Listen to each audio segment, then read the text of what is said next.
Hey y'all, it's Megan. Quickly on my lunch break, I wanted to give y'all some tips and tricks that I used to be successful on the 65 last week. I've had a lot of people ask me, and so please understand I am not a pro. I just did what worked for me. So here are the tips and tricks. Please use what is applicable to you. So tip number one, I started prioritizing my health again. I had kind of stopped eating well. I wasn't exercising and my sleep schedule was a wreck.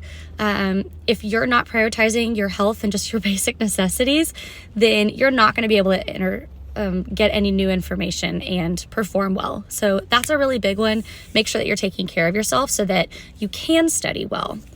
Tip number two, I found the right testing materials for me. Kaplan just wasn't doing it for me. I found myself memorizing all the answers, and the test is going to ask you questions in different ways than your testing material did. So you actually have to know the information and not just memorize it a certain way. For me, Past Perfect worked really well. I've also seen STC's materials and they're great. Achievable also is good. Past Perfect and Achievable, I would argue, over prepares you for the test. So either of those are gonna be good choices. That way when you're scoring 75 to 85 on your practice test, you should be good for the actual test. Now, if somehow you don't pass and you were getting those, don't come after me. I'm just going based off of what worked for me.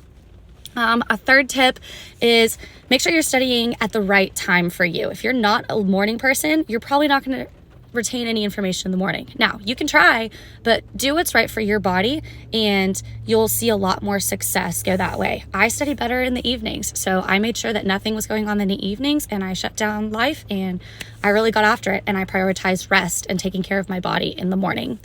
That's how I kind of found that balance. Tip number four, it should be tip number one, but we're going to put it at tip number four. Sorry, Ken, is watch Ken's videos. He has an amazing playlist for the 65 and all of his exams. Make sure to watch them if you haven't already found it. His membership is great if you're needing some of that extra access, and his private lessons are also phenomenal. So use Ken as a resource. He does this all day, every day. So really, if you're taking tips from anybody, it needs to be Ken, not someone who's passed the test just one time. And then the final tip, I'm biased on this one, but y'all keep the Lord at the center. It is good to make sure that you're doing your part, but it's all right to ask him to do his. And he is good and he has purpose for the timing in your life. So make sure you keep him there. He loves you. He wants you to do well, and surround yourself with good community. Y'all got this. I'm praying for you. Go kick that test's butt.